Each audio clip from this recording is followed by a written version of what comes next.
কাউন্সিলরদেরকে বহাল রেখে কাউন্সিলরদের সঙ্গে প্রশাসকের কাজ করবার অনুমতি পেয়েছেন, কিন্তু উপজেলা পর্যায়ে চেয়ারম্যানদেরকে অপসারণ করে ভাইস চেয়ারম্যানদেরকে কেন বহাল না করে অপসারণ ঘটানো হলো? প্রিয় নাম্বার সেট করে বিকাশে সেন্ড মানি করুন ফ্রি। সিটি কর্পোরেশনের মেয়র বাদ দিছে, কাউন্সিলররা আছে, পৌরসভায় কাউন্সিলররা আছে, মেয়র বাদ দিছে। তাই শুধুমাত্র উপজেলা পরিষদে চেয়ারম্যানের সাথে সাথে ভাইস চেয়ারম্যান এবং মহিলা ভাইস চেয়ারম্যানও বাদ দিছে। আমরা উপজেলা পরিষদের সদস্য, আমরা তো চেয়ারম্যান বাদ যাইলে আমাদের কিছু কমে না, কিন্তু আমরা ইউনোর সাথেই কাজ করতে চাই। আমরা আমাদের পদে আমাদেরকে কেন অপসারণ করছে, আমরা চাই আমাদেরকে পূর্ণ বহাল করার জন্য।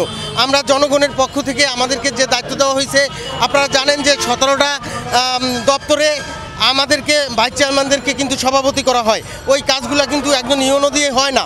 তো সেই দিক থেকে আমাদেরকে এই মানুষের এই সরকারি সেবাকে মানুষের দোরগোড়ায় নিয়ে যেতে, আবার মানুষের যে জনমত কথা, মানুষের যে দাবি, মানুষের যে চাহিদা, এটা আবার সরকারের কাছে আমরা পৌঁছে দেওয়ার একটা সেতু বন্ধন এই ভাইস চেয়ারম্যানরা এবং মহিলা ভাইস চেয়ারম্যানরা। আমরা চাই আমাদেরকে এই সরকার আমাদেরকে পূর্ণ বহাল করবে, এই দাবি জানাই। গ্রাম পর্যায় থেকে নেতৃত্ব দিয়ে আসছি, তো গ্রামের যারা অতি সাধারণ মানুষ তারা কিন্তু আমাদের যে ইউনো অফিসার তার কাছে কিন্তু যেতে পারে না, তার রুমে যেতে পারে না।